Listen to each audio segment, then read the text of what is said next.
of things that I could say that could be improvised, like need a little bit more energy, need to add vocal variety, need to add body language, need to move around a bit, but I'll forget that.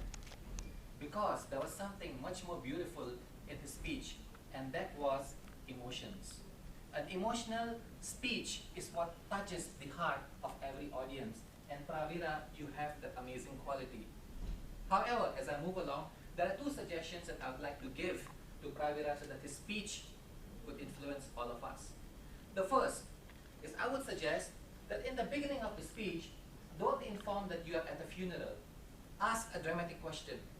Have you ever considered that why a father can be so irritating? Have you considered that why a father is someone who is so different? And then go along to the stories. When I got to know about my father through other people, my uncle told me that my father is a very caretaker person.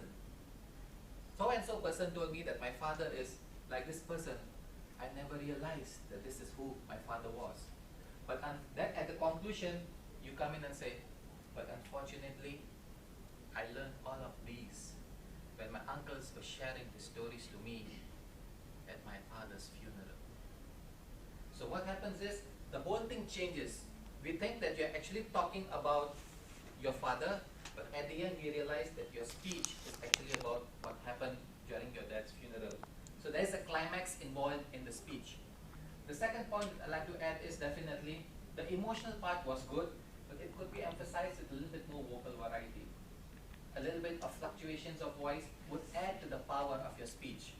All I can say is, Pravira, a very heart-touching speech could be emphasized more with a lot of more personalized, changing the format, putting it at the conclusion that it's your father's funeral, and by adding some more emotions.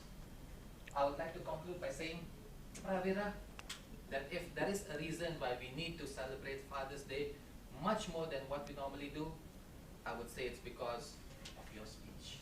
Back to you.